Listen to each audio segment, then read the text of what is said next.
जय गुरु जी। शुक्राना गुरु जी। अनंतम अनंतम शुक्राना मेरे गुरुपा। अनंतम अनंतम शुक्राना। जय गुरु जी पूरी संगत जी को। मैं लुधियाना से हूँ और अपना नाम गुप्त रखना चाहती हूँ। ये शुक्राना सत्संग जो है मैं शेयर करूँगी कि कैसे गुरुपा ने इतनी मेहर करी और मेरे पापा को जो है जो कष्ट आया था वो कैसे उन्होंने दूर करा और कितनी थोड़ी देर में इतना बड़ा कष्ट हुआ उन्होंने खुद ही दूर कर दिया। उसके लिए जय गुरु जी। बहुत बहुत शुक्राना मेरे गुरु जी का। मैं जितना शुक्राना करूं उतना ही कम है। और जो मैं अपना शुक्राना सत्संग है गुरु जी के मंत्र जाप के साथ स्टार्ट करूंगी। ओम नमः शिवाय। शिवजी सदा सहाय। ओम नमः शिवाय। गुरु जी सदा सहाय। संगत जी, मैं जो शुक्राना सत्संग है गुरु जी के स्वरूप के आगे बैठ के रिकॉर्ड कर रही हूँ। गुरु जी और संगत जी, अगर मेरे से इसके बीच में कोई गलती हो जाए सत्संग रिकॉर्ड करते हुए तो मुझे माफ़ करना। गुरु जी मुझे माफ़ करना, मैं आपकी बच्ची हूँ, मुझे माफ़ कर देना। और संगत जी आप भी मुझे माफ़ करना। संगत जी, ये शुक्राना सत्संग है जुलाई के महीने का। क्या होता है मेरे पापा के ना एकदम दर्द उठती है पेट पे और पीठ के बीच में, मतलब वहाँ उस वाली जगह पे, जैसे पीठ की जो रीढ़ वाली हड्डी होती है ना उसके साथ।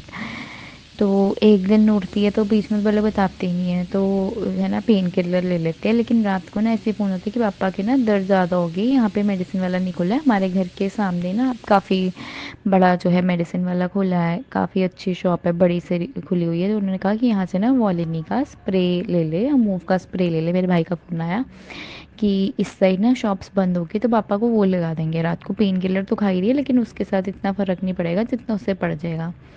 मैंने कहा चलो ठीक है। हम वहाँ से मैं रात को ले भी गई, 10:30 का टाइम था, 10 साढ़े 10 का टाइम था। तो मैं वहाँ से स्प्रे भी ले आई, रात को स्प्रे करा। तो पापा को कोई असर नहीं हुआ, मतलब थोड़ी देर हुआ। तो फिर उन्होंने पेन किलर खाई, सो गए। फिर ऐसे एक दिन बीत जाता है। तो एक दिन संडे को ना उनके सुबह बहुत ज़्यादा पेन होती है संगा जी, उनसे बर्दाश्त नहीं होती है। सुबह सुबह ही ना वो एकदम से चिड़चिड़े से होते हैं, है ना, मुझे पेन किलर दे दो, पेन किलर दो। कोई पेन किलर ढूंढ रहे होते हैं, कोई दवाई बोल रहे होते हैं, लेकिन है ना, मैंने कहा वो तो नहीं पापा, लेकिन ये पेन किलर है। मैं ना पेन किलर थोड़ी लाइट खाती हूँ। मैंने कहा पापा ये वाली आप अभी ये वाली ले लो, कोई बात नहीं, अभी दिखा ही लेंगे। हमने कहा चलो नहीं आराम आ रहा है अपना डॉक्टर के पास चले जाओ। तो क्या होता है, मम्मा सुबह कपड़े धो रही होती है तो फटाफट है ना ये लोग जो है सब ख़त्म करके साथ में चले जाते हैं। सुबह 8 साढ़े 8 का टाइम होता है। मम्मा ना गुरुजी से कह के जाते हैं घर पे कि गुरुजी सब कुछ सही रखना, साथ देना, कुछ भी गलत नहीं करना, जो भी है पेन जो है जल्द से जल्द ठीक हो जाए। तो क्या होता है, जाते जाते ना गुरुजी मम्मा की बात बहुत जल्दी सुन लेते हैं। तो उनको ना जाते जाते जैसे रास्ते में जा रहे होते हैं ना, उनको 777 777 के रूप में गुरुजी ना ब्लेस करते रहते हैं, उनके साथ साथ रहते हैं, उनके साथ साथ जाते हैं। मम्मा ने ना, मम्मा के मन में होता तो है कि आप है ना किस पहले मलने वाले को दिखा दो कहीं आपके मांस तो नहीं दब गया, क्योंकि संगत जी ना एक बार ही ऐसे हुआ था 2 3 साल पहले ना, मेरा मेरा बाथरूम में से पैर स्लिप हो गया था और मेरा ना पीठ मेरे भी उसी जगह पे लगी थी, मेरे पीठ के पास है ना मांस दब गया था। तो हमें वो भी लगा कि शायद वो दब तो नहीं गया है। पापा के जैसे हाथ गए थे वहाँ पे बहुत दर्द हो रही थी, उनसे हाथ भी नहीं लग रहा था। तो पता नहीं क्या होता है, फिर ये लोग ना हॉस्पिटल जाते हैं विजयनंद के बाहर से ही। अंदर तो जाते हैं, बाहर से देखते हैं कि डॉक्टर वगैरह तो अभी आए नहीं होंगे। पापा देखते हैं, फिर पापा अंदर कंफर्म भी करके आते हैं, कहते नहीं अभी डॉक्टर नहीं आया, उनको आने में टाइम लगेगा। तो ये क्या होता है, फिर पापा ना चले जाते हैं, हमारे यहाँ पे करता नाम है, मलने वाला है, बहुत मशहूर है, बहुत पुराने हैं वो, मतलब माने हुए हैं, जिनको कहते हैं ना बख्श होती है। तो उनके पास गए, वहाँ पे उन्होंने मला। तो मल्लम से मलते हैं तो उनको थोड़ा सा आराम मिला, उन्होंने पट्टी लगाई, उन्होंने कहा कि कल फिर आना। तो चलो उन्होंने दवाई भी दी, वो लोग लेके घर पे आ गए। तो देसी दवाई जिसे हम लोग कहते हैं ना वो देते हैं, लेके आ गए। पापा को थोड़ा आराम भी मिला उससे। फिर ना ऐसे ही अगले दिन रात की बात है, अगले दिन भी दवाई लेके आए। पापा के ना उसको पापा को ना वहाँ पे और ज़्यादा वो गर्मी गर्मी से लगी उन, क्योंकि इस बार तो गर्मी भी बहुत ज़्यादा पड़ी थी। पापा को घबराहट हुई कि ये टेप उतार दो। फिर हमने कहा पापा ऐसे मत उतारो, मैंने तो ये बोला, पर मम्मा कहते नहीं कोई बात नहीं, अगर हो रही है तो कोई बात नहीं, उतार दो, सब कुछ ठीक होएगा, तुम टेंशन मत लो, गुरु जी का नाम लो। तो टेप भी उतार देते हैं। अब क्या होता है, हम लोग देखते हैं वहाँ पे ना थोड़े दाने दाने से निकलने शुरू हो गए हैं। अब हम हमारे पास उस टाइम पे तो कुछ नहीं होता, हम लोग ना नारियल का तेल लगा के रख देते हैं ऐसे। अगले दिन सुबह फिर ये लोग जाते हैं दिखाने के लिए। मम्मा कहती है कहीं यहाँ पे गर्मी तो नहीं निकल गई, छाट तो नहीं निकल गई, कुछ और है। आपको हमें समझ नहीं आई, पर मम्मा के मन में, पता नहीं मम्मा के मन में आता है कि शायद ये जनेऊ तो नहीं है, लेकिन मम्मा ना कुछ बोलते ही नहीं है। कहते हैं अगर मैं बोली ना, इन्होंने कहना तुझे ऐसे लगता है, तुझे ऐसे लगता है, तुझे पता है ना वो कितना बुरा होता है। क्योंकि संगत जी वो ना मेरे दादू के निकला था, कुछ साल पहले की बात है, लेकिन उनके भी निकला था जनेऊ। तो सेम मम्मा कुछ नहीं बोलती है, चुपचाप सुबह ही जब जाते हैं ये लोग नाश्ता करने के बाद मंदिर जाते हैं। पापा रोज़ सुबह जो है मेरे पापा मंदिर जाते हैं, शिव जी के मंदिर जाते हैं, उनको जल चढ़ाते हैं। वो जल चढ़ाए बिना उन्होंने कुछ खाना नहीं होता है। तो आते हैं, नाश्ता करते हैं और चले जाते हैं फटाफट। तो जब वो जाते हैं ना, तो मम्मा भी जो घर का काम करके फटाफट निकलते हैं, आधा काम छोड़ देते हैं। मैंने कहा आप चले जाओ, कोई बात नहीं, पापा के दर्द भी हो रही होती है, उन्हें दिखाना भी होता है कि ये चीज़ क्या है, हम लोगों को भी थोड़ी टेंशन सी होगी। तो फिर वो गुरुजी को बोल के चले जाते हैं। तो गुरुजी फिर उनका साथ देते हैं। वहाँ पे जब जाते हैं ना, तो करताराम वही कह देते हैं जो जिनसे देसी दवाई लेके आते हैं कि नहीं, ये अब मेरे बस का काम नहीं है, ये आपको कुछ ना कुछ निकल रहा है। तो पापा कहते क्या है, मतलब ये डॉक्टर को दिखाना पड़ेगा, आसपास है कोई जिसको इस चीज़ के बारे में नॉलेज होए। कहते कि हाँ, हमारे यहाँ पे एक डॉक्टर बगला मुखी का है, क्लिनिक है, आप वहाँ पे जाओ, इस चीज़ का स्पेशलिस्ट है, आपको दवाई भी मिल जाएगी। यहाँ पे काफ़ी काफ़ी कहते हैं चिकन पॉक्स की भी वो दवाई देता है। हमें पहली बार पता चला था कि चिकन पॉक्स की भी दवाई मिलती है। कहते हैं अगर कोई भी ऐसी चीज़ होएगी जो उसके नोन के अंडर होएगी तो आपको मेडिसिन दे देंगे, नहीं तो आपको वापस भेज देंगे। गलत आपका कुछ नहीं करेंगे, मतलब गलत आपको दवाई नहीं देंगे, गलत इलाज नहीं करेंगे आपका। तो ये लोग वहाँ से वहाँ पे चले जाते हैं। ज़्यादा देर का रास्ता नहीं, 10 मिनट का तो होता है, लेकिन इनको ढूंढने में थोड़ा सा टाइम लग जाता है। तो जब वहाँ पे पहुँचते हैं, वहाँ पे कहते हैं बहुत रश होता है, बहुत भीड़ होती है, काफ़ी लोग पहले से भी आए होते हैं, वेटिंग लाइन में बैठते हैं। तो अब मैं तो वहाँ पे संगत जी नहीं गई होती उनके साथ। तो ये लोग जब मेडिसिन वगैरह लेते हैं तो उनको पता चलता है कि इनके जो है जनेऊ निकला हुआ है। अब जनेऊ तो आपको पता है शिव जी का होता है। तो ये लेकिन बहुत बुरी तरह से निकलता है, मतलब कहते हैं बहुत, मतलब लगता है जैसे त्रिशूल बनता है ना शिव जी का, वैसे ही ना प्रॉपर जहाँ पे भी निकल, जैसे पेट पे निकलते हैं ना, प्रॉपर वो त्रिशूल की तरह फैलता है। मतलब इतने मोटे मोटे दाने वैसे हो जाते हैं, मोटे मोटे दाने से टाइप में हो जाता है। तो वहाँ पे इनको पता चलता है। तो मम्मा क्या कहती है कि ये जनेऊ है, अब इसकी तो कोई दवाई नहीं होती, इसमें तो मक्खन लगाना पड़ता है, 101 बारी धो के चिट्टा मक्खन घर का निकाला हुआ। तो कहता है कि नहीं आंटी जी, ऐसा कुछ नहीं होता है, ये हम लोग मलहम देते हैं और इसकी जो है दवाई देते हैं, आप ये लो, इससे काफ़ी जल्दी फ़र्क पड़ जाएगा। अगर आप कहोगी आप अपने घर वाले उपाय भी कर लो और ये मलहम भी लगा लो, फिर उससे जो है कोई फ़र्क नहीं पड़ेगा, आप एक चीज़ को फॉलो करो। तो मम्मा कहती है चलो ठीक है। तो क्या होता है संगत जी, वो दवाई होती है थोड़ी सी महंगी, इन लोगों के पास इतना कैश नहीं होता है। तो मम्मा अपना फ़ोन लेके नहीं गई होती है, वैसे ये लोग गूगल पे थोड़ा कम ही यूज़ करते हैं। तो वो पापा का फ़ोन आता है मेरे भाई को कि तुम्हारे पास गूगल पे, वो भी गूगल पे नहीं चलाता होता, लेकिन वो करवा देता है किसी से, शॉप पे मेरा कज़न है उसी से करा देता है, कि गूगल पे करवा देता है, कि उनको जितने पैसे कम पड़ रहे होते हैं वो गूगल पे करवा देता है। संगत जी मैं तो घर पे होती हूँ, मेरे को तो इस चीज़ के बारे में कुछ नहीं पता होता है। मैं ना गुरु जी का सत्संग सुन रही होती हूँ और काम कर रही होती हूँ, डस्टिंग कर रही होती हूँ। गुरु जी का जैसे रोज़ ही मैं सत्संग जैसे सुन रही थी, जब मेरे पास टाइम होता है तो मैं सत्संग लगा लेती हूँ और साथ में अपना काम करती रहती हूँ, सत्संग भी सुन लेती हूँ, काम भी हो जाता है। तो मेरे मन में गुरु जी ने क्या थॉट डाला एकदम से ही कि पापा को जनेऊ निकल गया। मैं कहूँ जनेऊ निकल गया, ऐसे कैसे हो सकता है? मैंने कहा कहीं मेरा भरम तो नहीं है। फिर मुझे दूसरे पॉइंट पे आया, नहीं यार मैं सत्संग सुन रही हूँ तो ऐसा कुछ नहीं हो सकता। मैं क्या सब फिर मैंने इस सब को छोड़ दिया। मैं क्या गुरुजी अब जो होएगा आप देखना, मुझे नहीं, कुछ नहीं पता, पता नहीं मेरे मन में कैसा थॉट आई जा रहा है। मैं क्या वो ऐसे तो बोलते भी नहीं है, तो बहुत भारी चीज़ होती है, बहुत परेशान भी करती है।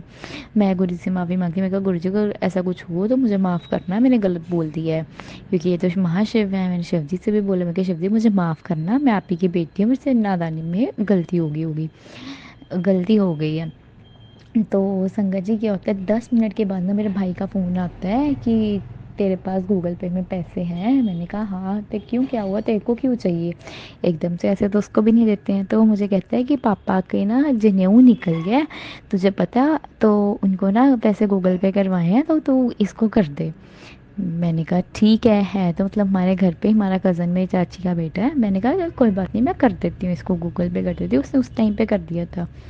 तो मैं उसको करती हूँ, मैं क्या मैं एकदम से ना फिर इतनी देर में उसका फ़ोन बंद कर देती हूँ और मैं कहती हूँ गुरुजी, आपने मेरे मन में ऐसा थॉट भी डाल दिया उसी टाइम की जब भी इसको पता चला। मैं क्या, मैं तो घर पे बैठी हुई, आपने मुझे घर पे बैठी बैठी बता दिया कि तेरे पापा के जनेऊ निकले, उसी स्किन का दर्द हो रही थी।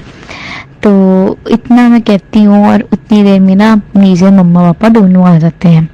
मैं नीचे उतर रही होती हूँ, मुझे मम्मा कह देते पापा के ना जनेऊ निकला है, वो तंग कर रहा था, वो निकल रहा था, उस चीज़ की इनको पेन हो रही थी जो कि बर्दाश्त नहीं हो रही थी, क्योंकि बहुत ज़्यादा पेन होती है संगत जी। सच में मैंने पापा को इतनी पेन में और इतना बोलते हुए फर्स्ट टाइम ही देखा था अपनी लाइफ में, इतने सालों में। तो मैं ना उस टाइम पे कुछ नहीं कहती, मैं कहा चलो कोई बात नहीं पापा, दवाई लो, अपने आप जो है सब कुछ ठीक हो जाएगा, गुरुजी सब ठीक कर देंगे, आप जल प्रसाद उनका ले लेना, आप जल प्रसाद के साथ दवाई ले लो। कहते हैं हाँ चल ऐसे ही करते हैं। तो वो जल प्रसाद के साथ दवाई लेते हैं, मल्लम लगाते हैं मम्मा, क्योंकि निकला भी पेट के ऊपर होता है तो वो पंखे के नीचे ऐसे सुखाना भी होता है मल्लम को ऐसे, क्योंकि उसके ऊपर टी शर्ट वगैरह कुछ भी डालते हैं तो सारी साथ में लग जाएगी, तो खराब हो जाएगी सारी दवाई, मतलब टी शर्ट भी खराब हो जाएगी, दवाई भी नहीं लगेगी। तो उन्होंने बोला था कि इसको सुखाना है, इसको जितनी से ज़्यादा आप हवा लगवा सकते हो उतना लगवाना। तो संगा जी अभी हमारे घर में एसी नहीं है, हम लोग पंखे के नीचे ही मतलब बैठते हैं, बैठते उठते हैं। तो जब गुरुजी ने मेहर करी वो भी हो जाएगा। तो क्या होता है पापा को बड़ी गर्मी लग रही होती है, क्योंकि इसमें ना बहुत गर्मी भी लगती है, बहुत गर्मी लगती है। तो जनेऊ निकलता, चलो एक दो दिन तो निकल जाते हैं, तो मैं 2 दिन ना पापा को बड़ी पेन में देखती हूँ ना, दवाई वगैरह भी मैं देती हूँ, मुझे बता देते हैं ये दवाई है इसके ऊपर लिखी हो तो पापा को दे दें। चलो मैं जब पापा को देती भी हूँ ना, कई बार तो कहते हैं नहीं नहीं मेरे को, मैंने लोगों ने दर्द की दवाई दी, मैं ठीक है, मैं कहती नहीं पापा कोई बात नहीं आप ले लो, पेन किलर वो थी उसने दी थी, जब आपको लगे पेन ज़्यादा है तो आप तब ले लेना। तो मैं जब भी गुरुजी से बात करती होती ना, मैं उनसे ना कहती होती थी गुरुपा प्लीज़ मेरे पापा के कष्ट जो है काट दो, उनको जो है सुखी कर दो। तो ऐसे ही होता है संगत जी।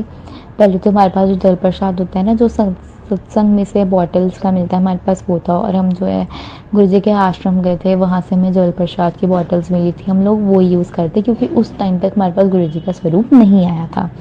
तो क्या होता है मेरे को ना, ऐसे ही मैं जब चला रही होती हूँ ना सोशल मीडिया, तो मुझे इंस्टा पे गुरु जी का एक मैसेज आता है कि कुड़िए तेरे को मेरे को ना तेरी ब्लेसिंग्स अधूरियां पईयां ने, तेरी तेरी जेड़ी भी इच्छा है ना तू मंग ला वो पूरी हो जाएगी।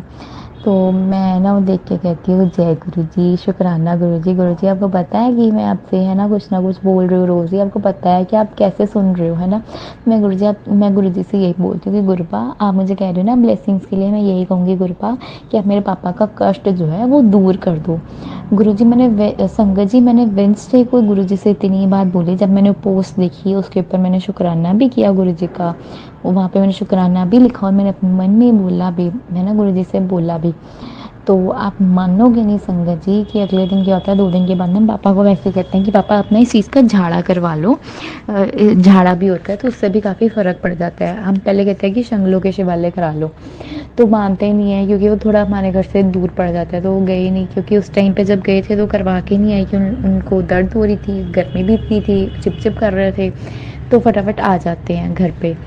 तो वो कहते हैं कि चल ठीक है कोई बात नहीं, कुछ नहीं होता, ठीक हो जाएगा हो जाएगा हो जाएगा। मैंने कहा नहीं आप करवा के आना। तो क्या होता है सैटरडे नहीं थर्सडे को, जब वो रोज़ ऐसे रूटीन में मंदिर जाते हैं शिव जी के पास, शिव जी के मंदिर में शिव जी को जल चढ़ाने, तो वहाँ पे पंडित जी से अपना झाड़ा करवा के आते हैं। पापा हमें घर आके क्या बताते हैं, ये जैसे ही मैंने झाड़ा करवाया ना मेरे पेट में ना गुड़ गुड़ सी हुई, मतलब आवाज़ सी आई, कहते पंडित जी ने भी यही बोला कि आपको मोड़ पड़ गया।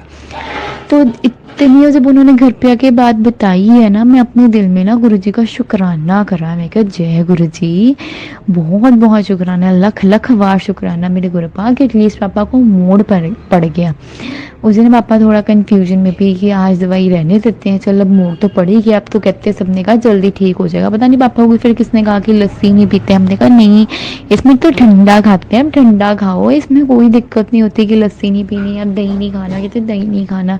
सबने यही बोला कि नहीं ऐसा नहीं होता है, दही और लस्सी जो है पीते हैं, इससे काफ़ी जल्दी आराम पड़ता है। और संगत जी देखो उसी दिन से जब पापा को पेन भी कम होगी, पापा को जो है जिने हुए हैं वो भी जो अपने आप इतने उबर जाते हैं ना, वो भी थोड़ा बैठने लग गए, अपने आप ही पापा को जो है फ़र्क पड़ना शुरू हो गया।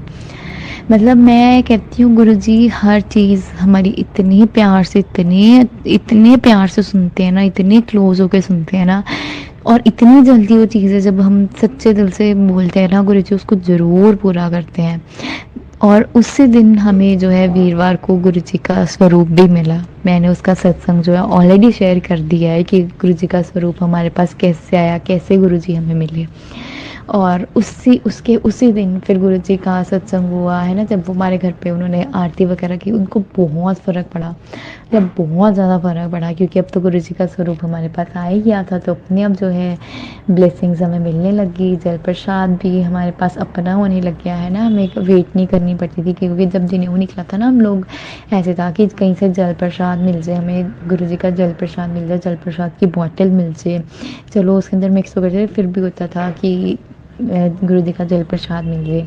तो गुरुजी ऐसे हैं संगत जी, बहुत जल्दी सुनते हैं, हम सब की बहुत जल्दी सुनते हैं, बस उनको जो है सच्चे दिल से वो भाव के भूखे हैं, प्यार के भूखे हैं, आप अपना प्यार दो उनको, देखो आपको कितना डबल ट्रिपल करके देंगे। मेरा शुक्राना सत्संग यही था। मैं फिर से गुरुजी से बहुत शुक्राना करती हूँ गुरुपा, आपका अनंतम अनंतम शुक्राना मेरे गुरुपा कि आपने मेरे पापा के कष्ट जो हैं बहुत जल्दी हारे हैं, क्योंकि मुझे पता है, क्योंकि जब मेरे दादू के निकला था उनको 2 महीने, कम से कम उनको 2 ढाई महीने लग गए थे ठीक होने में, और मेरे पापा का 15 दिन ही उनको लगे, काफ़ी जल्दी ठीक हो गया। तो मम्मा ने ना पूछा, फिर दादी से भी पूछा कि कहीं आपके जेनेटिक तो नहीं, मतलब पीढ़ी दर पीढ़ी चलता तो नहीं आ रहा, क्योंकि दादू को आज पापा को भी ये हुआ। तो कहते पता नहीं, मेरे को नहीं पता, शायद कहते नहीं हुआ था, दादू को ही फर्स्ट टाइम हुआ था पहले। तो फिर हमने इस चीज़ के बारे में, मैंने कहा कोई बात नहीं, गुरुजी है ना, अपने आप उन्होंने सब कुछ ठीक कर दिया ना, अपने आप कर ही देंगे। और क्या होता था, जैसे मैं कहती हूँ हमारे घर में एसी नहीं है, मैंने आपको बताया, तो पापा क्या करते थे, जैसे दोपहर उन्होंने शॉप पे जाना है, किसी उनके फ्रेंड्स के घर पे एसी, तो उन्होंने वहाँ पे बैठ जाना, मतलब दोपहर शाम तक। तो उनको रात को कई बार काफ़ी दर्द भी होनी, तो मैंने गुरुजी से कहना कि गुरु बाप सब कुछ तो कर ही दे रहे हो, मेरे से ना पापा की हालत नहीं देखी जाती।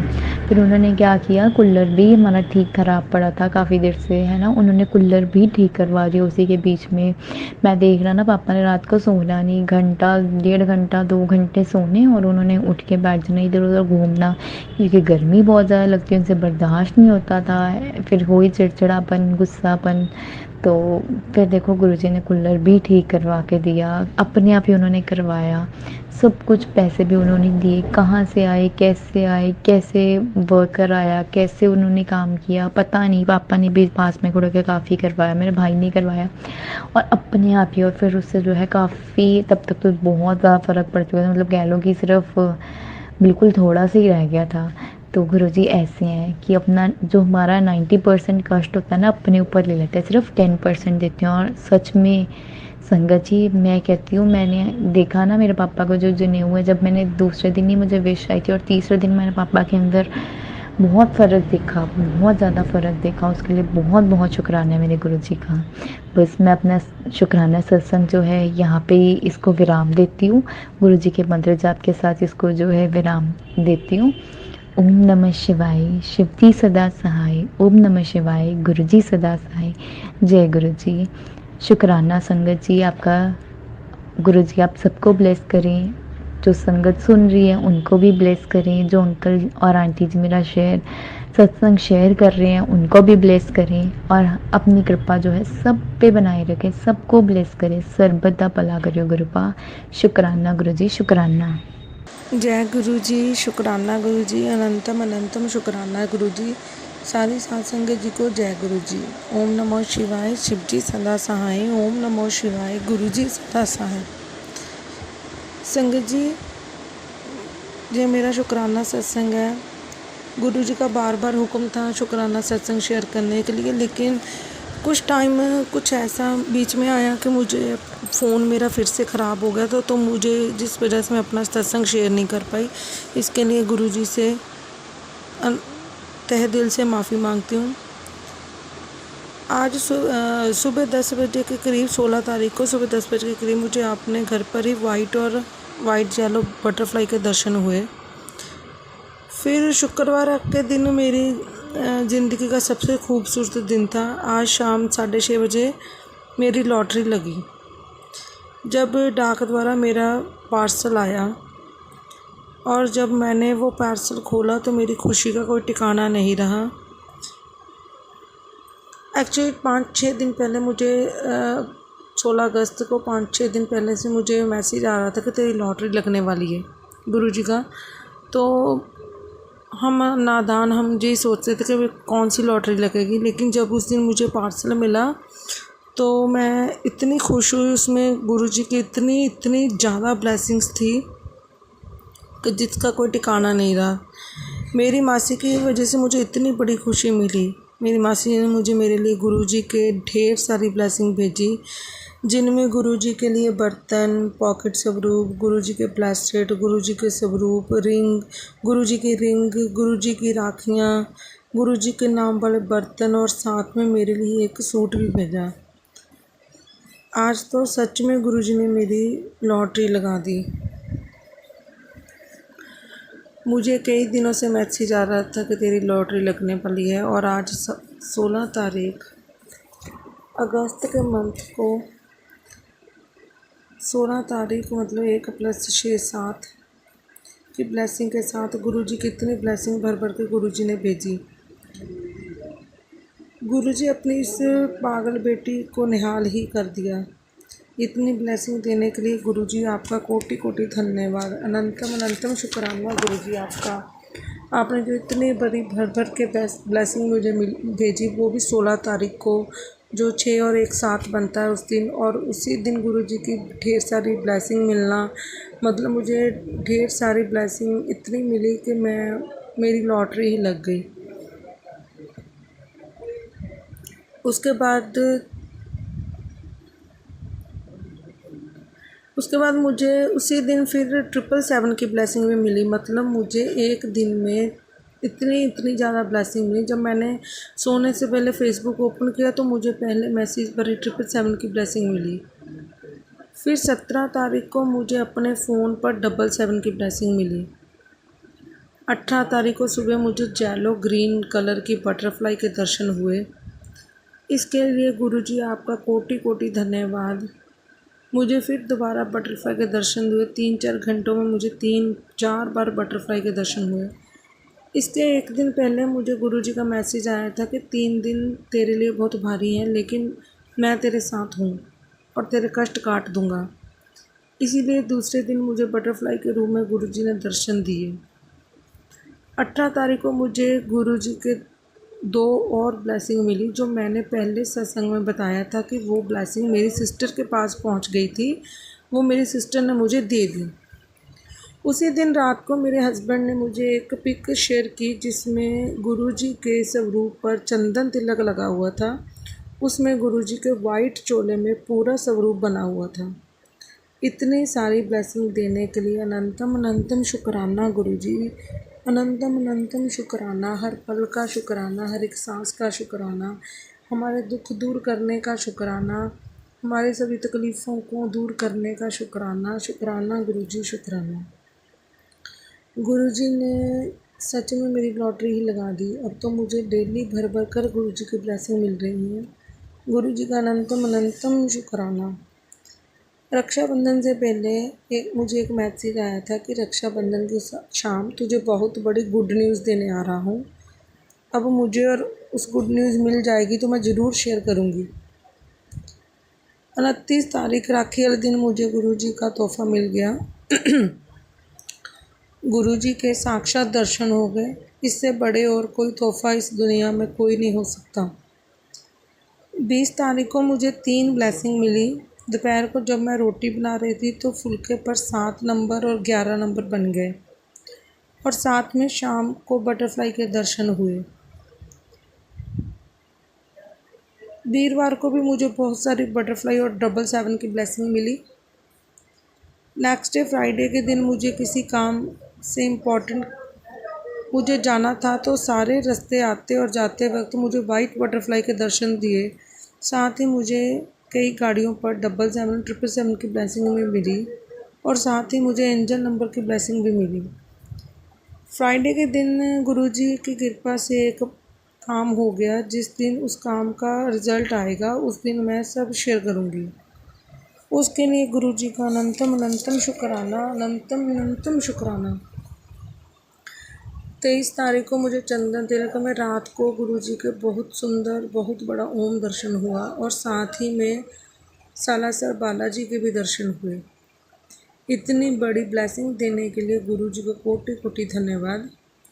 एक्चुअली जब भी मैं बस से फगवाड़े जाती हूँ तो मुझे रास्ते में सालासर बालाजी के मंदिर में जाने का बहुत मन करता है, लेकिन मैं कभी जा नहीं पाई। फिर उस दिन गुरुजी ने घर बैठे ही मुझे चंदन तिलक में अपने और सालासर बालाजी के दर्शन दिए।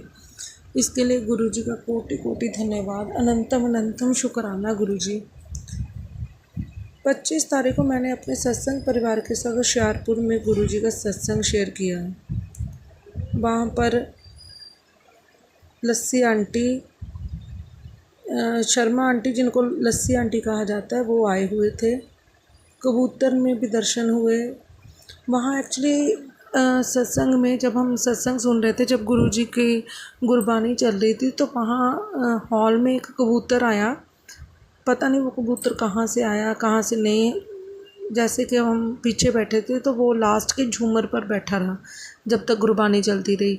तो जब गुरबानी ख़त्म हुई और लस्सी आंटी ने अपना शुक्राना सत्संग शेयर किया, तो तब वो कबूतर उड़ के फर्स्ट वाले वहाँ चला गया झूमर पर। जब तक वो पूरा सत्संग ख़त्म नहीं हुआ वो कबूतर वहीं पर रहा। कईयों ने वहाँ पर कबूतर के दर्शन किए, तो इससे गुरुजी साक्षात वहाँ पर प्रेजेंट थे। उन्होंने हमें अपनी प्रेजेंस दिखाई। एक दो बार बीच में मुझे अपने गुरुजी के फ्रेगनेंस भी बहुत ज़्यादा आई। गाड़ी में भी जब हम जा रहे थे तब भी मुझे अकेले को ही गुरुजी की फ्रेगनेंस महसूस हुई। फिर हॉल में भी जब लस्सी आंटी वेलकम बैठ के हमें अंदर आई, तो तब भी मुझे वहाँ पर रोज़ेज़ की स्मेल आई। और जब हम लस्सी आंटी का सत्संग सुन रहे थे तो तब तो मुझे आँखों से आंसू झरझर बह रहे थे। तब भी मैंने वहाँ पर गुरुजी की फ्रेगनेंस महसूस की। गुरुजी इतनी भर भर के ब्लेसिंग दे रहे हैं, उन सब के लिए गुरुजी का अनंतम अनंतम शुक्राना, कोटम कोट शुक्राना गुरुजी, जो आप हमें इतना ब्लेस करते हो। गुरुजी जब भी हमें ब्लेस करते हैं तो भर भर के ब्लेसिंग देते हैं। नवम अष्टमी वाले दिन का पूरा सत्संग और साथ में ब्लेसिंग बहुत ज़्यादा मुझे मिली। उस दिन गुरुजी का मुझे मैसेज आया था कि जन्माष्टमी वाले दिन तुझे मैं तोहफ़ा मिलेगा। मुझे ना एक्चुअली जन्माष्टमी से एक दिन पहले गुरुजी का मैसेज आया था कि जन्माष्टमी वाले दिन तुझे एक बहुत बड़ा तोहफ़ा मिलेगा। एक्चुअली मेरी जो देवरानी आंटी है, मैं उनके साथ गुरुजी के हम दोनों एक साथ ही जाते हैं। तो जब होशियारपुर से हम वापस आए लस्सी आंटी का सत्संग सुन के एक दिन पहले जन्माष्टमी से, तो वहाँ की एक संगत है, अंकल में से उनको एक गुरुजी का सपना आया, जिसमें उन्होंने मेरी देवरानी आंटी के घर में गुरुजी को विराजमान देखा। तो वो हमारे लिए बहुत ही चौंकाने वाली बात थी, बहुत ज़्यादा। तो नेक्स्ट दिन जब उन्होंने हमें सभी को ग्रुप में वो सत्संग अपना सुनाया, उन्होंने सारा सत्संग बयान किया कि कैसे हो गुरुजी ने उनको आदेश दिया घर आने के लिए, कैसे उनको बताया कि मैं इस आंटी के घर पर हूँ, आप उनको जहाँ सत्संग से जहाँ भेज दो। उनको पूरा मतलब इतना अच्छा दृश्य उन्होंने हमें सारा समझाया बताया, ऐसे लग रहा था जैसे हम साक्षात गुरुजी को अपने सामने देख रहे हैं। तो नेक्स्ट जन्माष्टमी वाले दिन उन जो संगत अंकल को सपना आया था, वो और दो संगत अंकल आंटी और वो सब मेरी देवरानी के घर पर आए। तो जब वो आए तो उन्होंने बोला कि हम आपके घर में आ रहे हैं, और जो एक दिन पहले लस्सी आंटी जिस सत्संग में आए थे उस सत्संग में गुरुजी ने जो चोला पहना हुआ था और जुत्तियाँ पहनी हुई थी वो लेकर हम आपके घर आ रहे हैं। जब मेरी देवरानी आंटी ने मुझे जब बताया तो मेरी खुशी का कोई ठिकाना नहीं था। तो मैं भी अपने बेटे के साथ वो अपनी देवरानी के घर गई, तो वहाँ पर हमने गुरुजी का फूलों से स्वागत किया। तो जब वो आए तो गुरुजी का चोला और गुरुजी की जुत्तियाँ लेकर आए।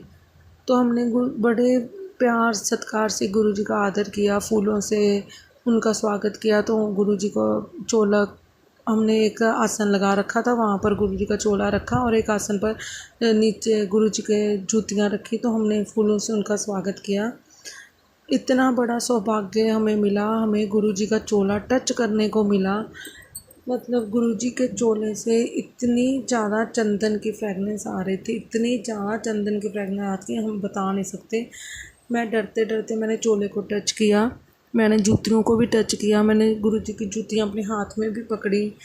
मतलब इतना सौभाग्य जो सत्संग के दौरान गुरुजी ने चोला और जूतियाँ पहनी हुई थी, वही चोला मेरी देवरानी के घर आया और हमने उसे टच भी किया, महसूस किया। तो गुरुजी का वो मतलब क्या नज़ारा था जब गुरुजी घर आए थे।